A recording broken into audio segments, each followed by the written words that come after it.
Let's talk about some players. First things first, a lot of players left and have came in. Let's talk about the ones that have left. Ash, you know, when I see the news come out that he's gone from, because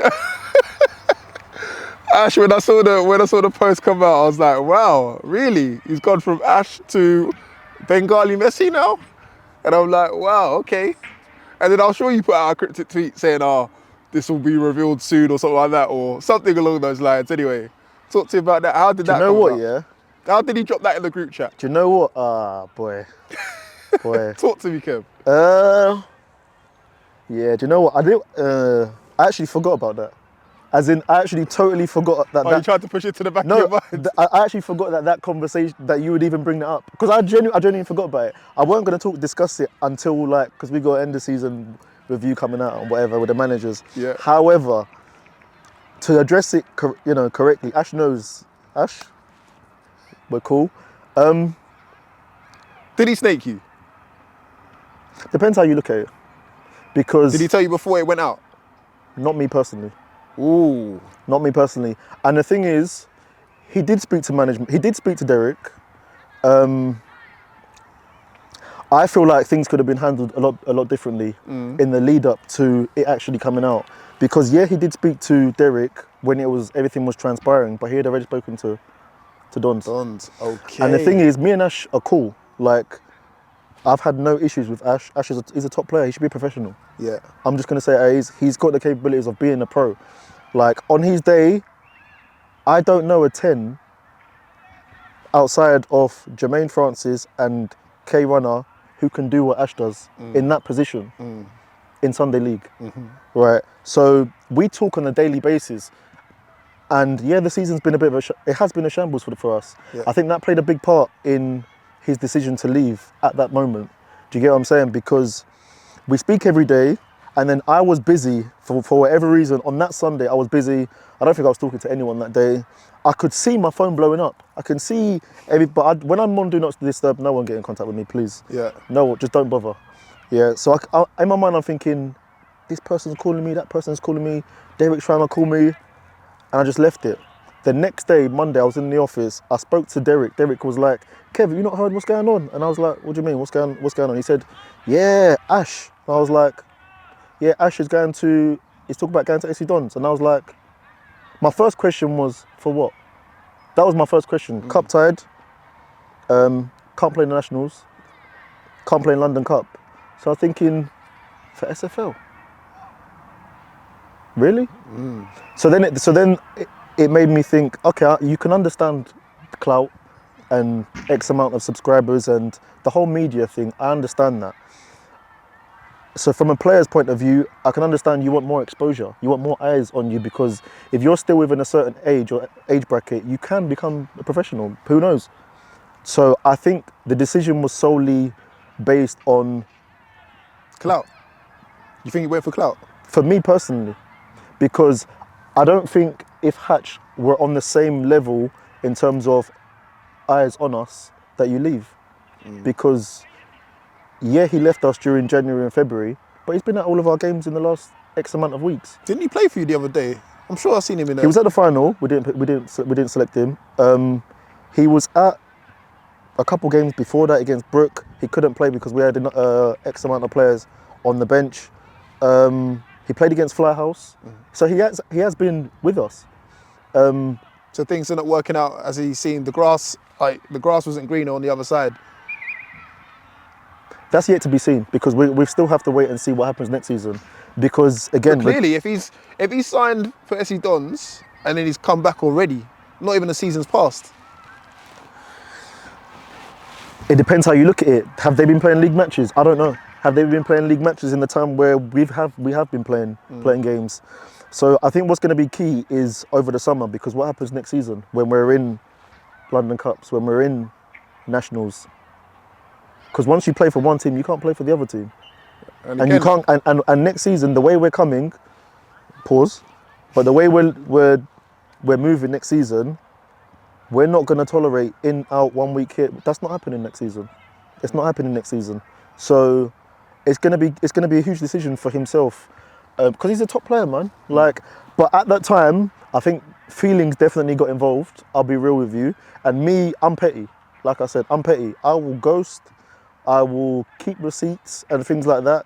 But at the time, I was disappointed because only because me and him never had a conversation. Yeah. And we talk every day about the team. So, yeah, that's just my take on that whole situation. But there does need to be some question marks over the way he's been handled over there.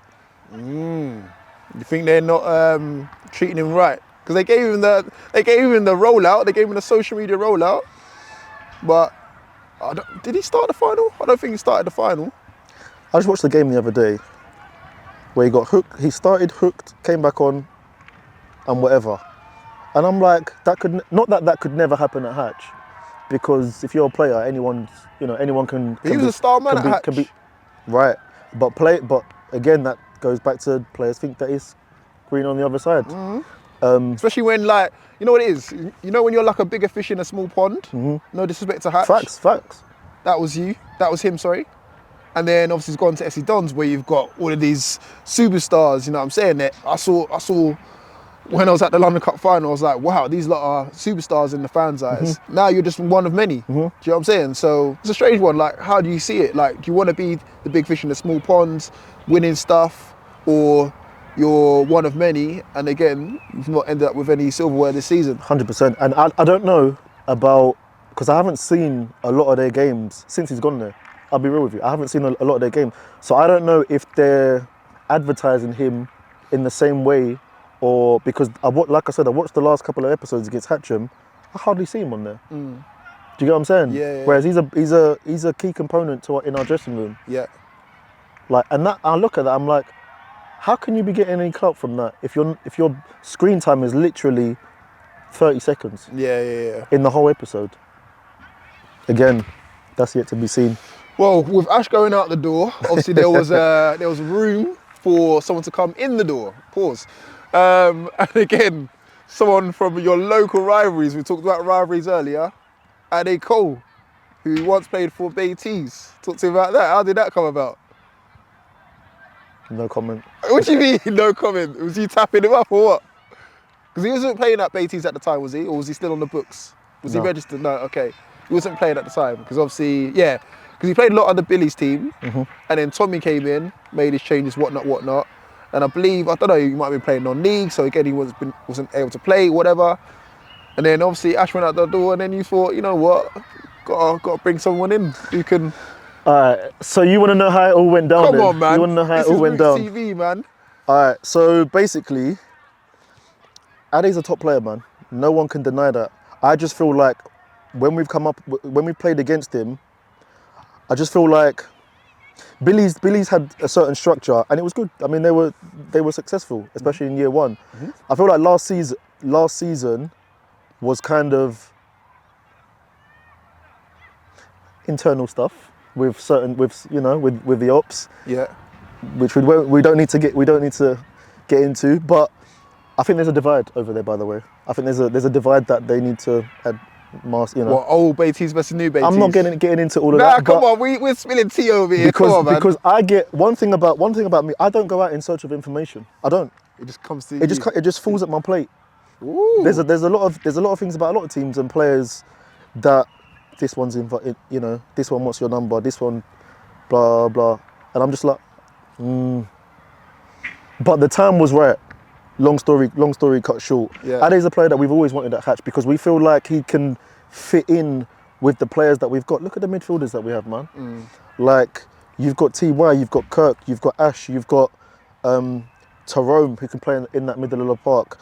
Like, there's a lot of players who play like that. Yeah. He can slot right in. So how it went down was actually Sean messaged me. Sean? Ash. Oh, Sean. Oh, Ash on. Yeah, that's what I call him, because that is his actual name. Yeah. Ash messaged me. Yeah. Kev, blah, blah, he put a message inside the group. He actually put a message inside the group. Boys, I'm sorry for the way I handled this, that and the other. That was his first message. Oh, was that a guilty message? That was his first message. Boys, I'm sorry for the way, blah, blah, but I'll make it up to you guys, this, that and the other. Then he messaged me. Kev, I got a player, this, that, and the other. And that was his, like I said, that was his first message to me after his move to there. And that must have been, what is that, a couple of months? Yeah. A couple of months went by. And then I was like, okay, I'm listening, got my attention. So now I'm all right, now I'm there on my phone, and he's gone, Ade Cole, boom, boom, boom, number, this, that, and the other, register him. I was like, interesting.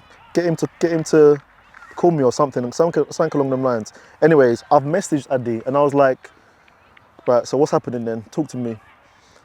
And he's responded, and I've said, I'll call you tomorrow when I'm in the office. So I've called him the next day, and we just chopped it up. We spoke for about half an hour. And he kind of just said to me, look, like Saturdays, I'm playing on Saturdays, but I'm traveling here, I'm traveling there. I'm not feeling the love. I'm falling out of love for the game. So I was like, listen, just come down. You know how we are. I don't expect to give you no contract, not literal contract, a contract where it's saying, oh, I need you have to turn up every single week. Just come down and see what it's like. And if you like it, you like it. If you don't, you don't. For us, he's been he's been there almost every week. Yeah. Since he's been, and that's with him going back to Walthamstow, because I know he's skipping now and he's doing bits over there at Walthamstow. So he's acclimatising himself to our way, and he likes it. That's all I can say about that. But that's how the move went done. I spoke to him, and he's all in, man.